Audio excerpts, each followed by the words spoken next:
Bonjour. Dans cette vidéo, on va travailler sur les profils itinérants et les profils obligatoires.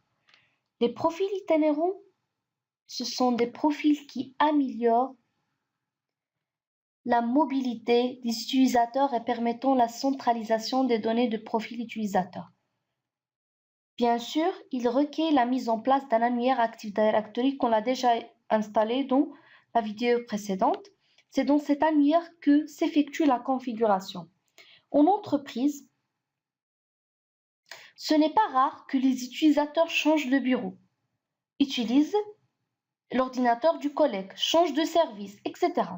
Bref, les utilisateurs sont amenés à utiliser différentes machines. De ce fait, la disposition sur une machine à l'autre ne sera pas la même. On parle ici de la personnalisation de l'espace du travail. Et les données ne seront pas les mêmes. Il vaut mieux centraliser les données sur un serveur. C'est là qu'interviennent les profils itinérants qui fonctionnent différemment puisque les profils sont stockés sur un serveur. En effet, il y a deux points très importants dans les profils itinérants. L'ouverture de la session, s'il s'agit de la première connexion de l'utilisateur sur la machine. Les données du profil de l'utilisateur sont téléchargées sur la machine où il s'est connecté. Et la fermeture de la session, les fichiers modifiés sont envoyés vers le serveur afin d'y être stockés et que l'utilisateur puisse retrouver son environnement sur une autre machine. Donc, c'est ça le profil itinérant. Pour le créer, il faut suivre les étapes suivantes. Donc, une fois sur le gestionnaire du serveur, on va vers Outils.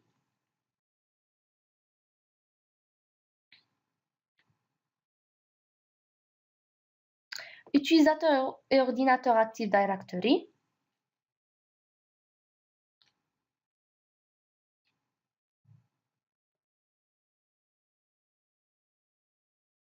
Là, soit on peut créer des unités d'organisation sur lesquelles ou dans lesquelles on crée des utilisateurs, sinon on crée un utilisateur directement dans le user. Dans ce cas, je vais créer un utilisateur directement dans le user, mais il vaut mieux de créer un utilisateur dans une unité d'organisation. Donc, je vais le nommer quoi? Par exemple, UniInfo 1, d'accord?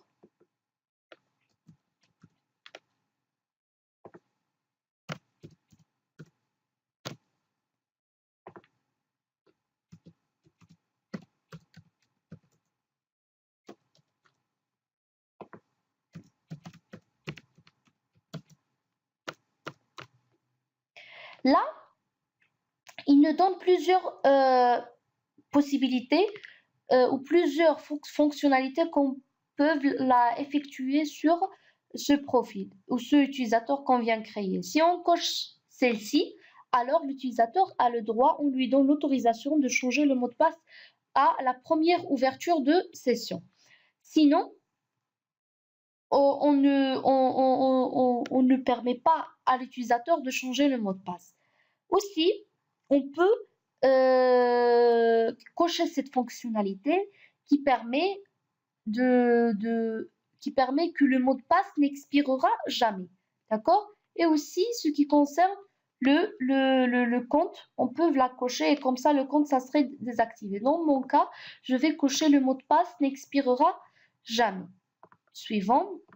Donc, là, on a créé notre utilisateur. Toujours sur le gestionnaire serveur, on va vers le disque local C.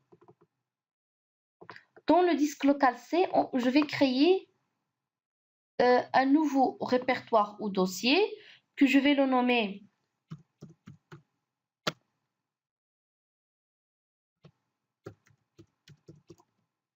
d'accord. Je vais modifier les autorisations sur ce fichier pour qu'il devienne un fichier partagé. D'accord. Donc là, partage, partager, on ajoute tout le monde. Sinon, on peut personnaliser et ajouter seulement les utilisateurs qu'on veut. Donc, tout le monde. Dans mon cas, je vais ajouter tout le monde et je vais modifier pour qu'il soit accessible en lecture et en écriture. Je partage celui-ci, terminé. Le partage avancé, autorisation, Là, il y a tout le monde. Sinon, on peut supprimer tout le monde et ajouter notre utilisateur qu'on vient de créer. Mais bien sûr, on peut laisser tout le monde. On coche tout cela, le contrôle total, la modification et la lecture. Une fois qu'on a effectué ça, on doit copier le chemin du dossier qu'on vient de créer. Donc là, on revient une autre fois à notre utilisateur qu'on a créé. Dans son profil, on colle le chemin du profil suivi de son username. Donc là, on voit très bien le chemin du dossier suivi du username.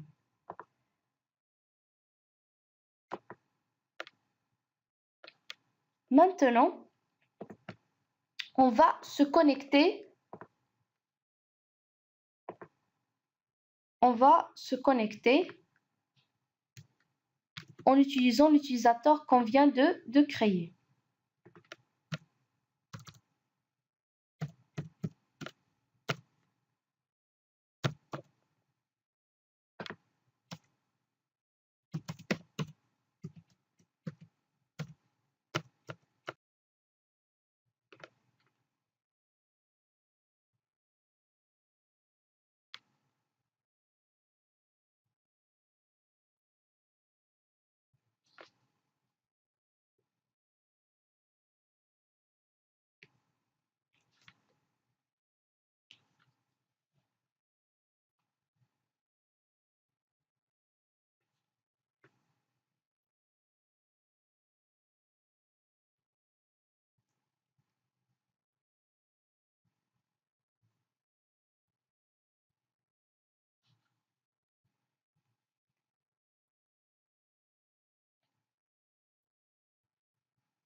Ce PC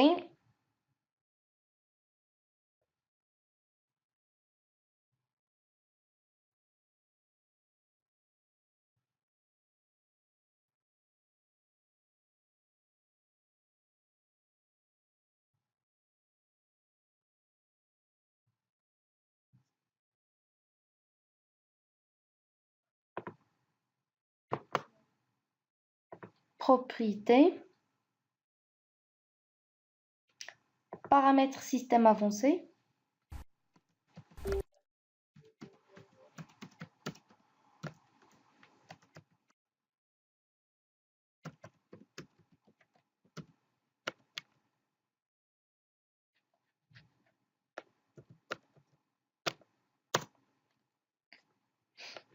paramètres.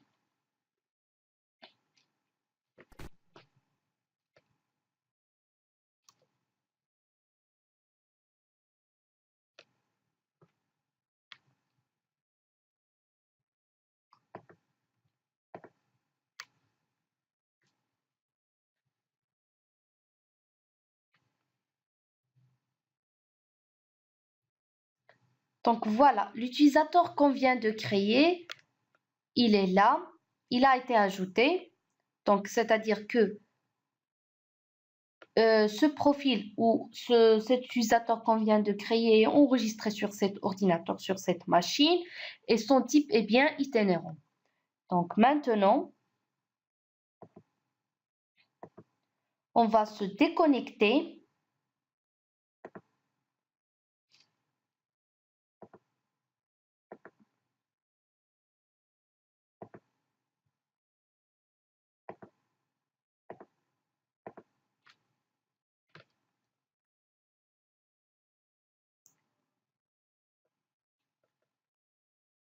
Et se connecter une autre fois.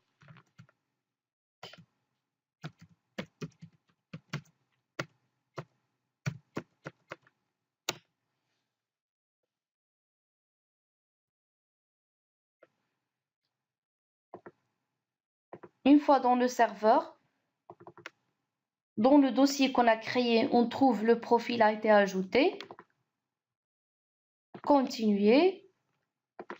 Et là,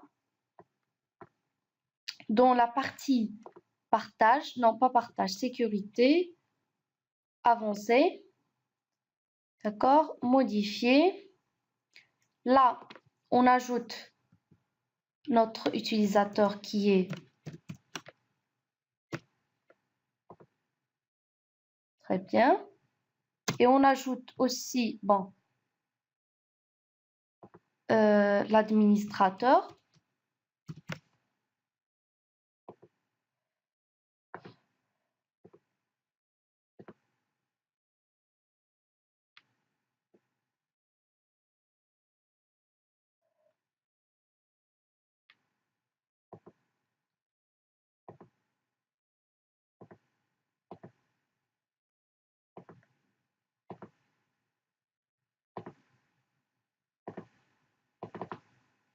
Donc là, toutes les données ont été ajoutées, d'accord?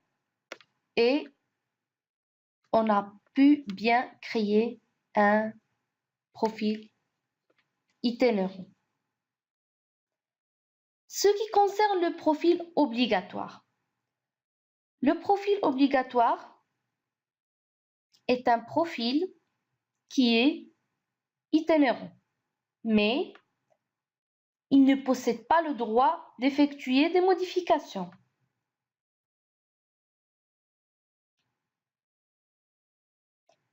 Il ne peut pas effectuer des modifications.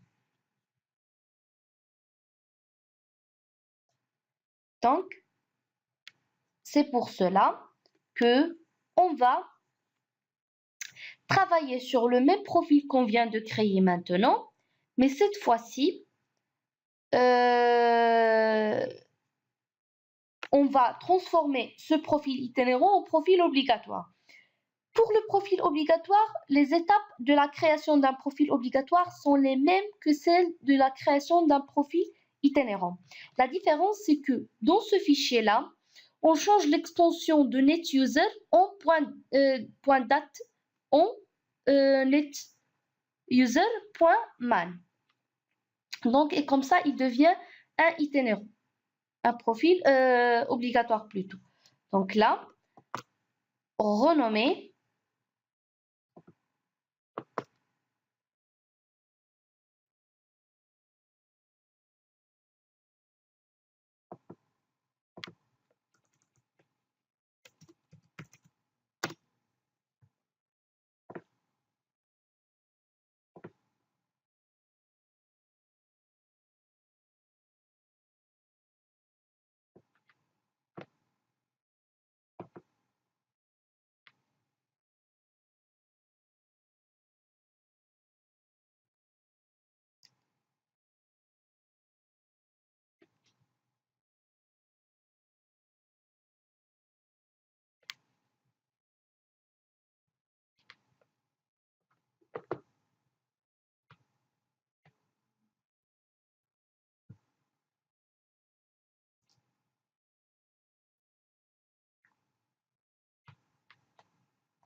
Donc là, on a changé l'extension de ce fichier en mâle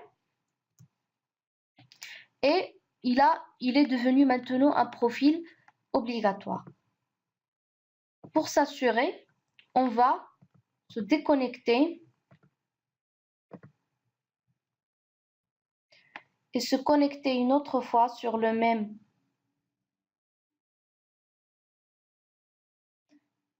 utilisateur, mais cette fois-ci, on doit trouver que ce dernier est devenu obligatoire. Un profil obligatoire.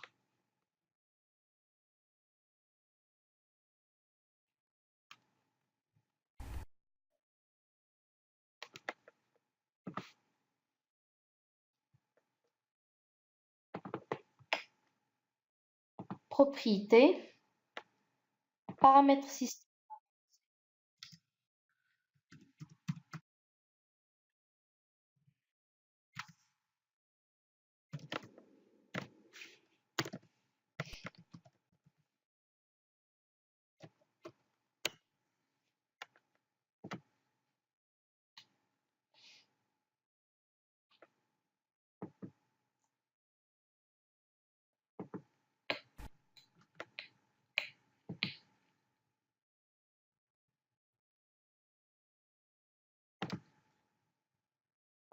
Le nom de l'ordinateur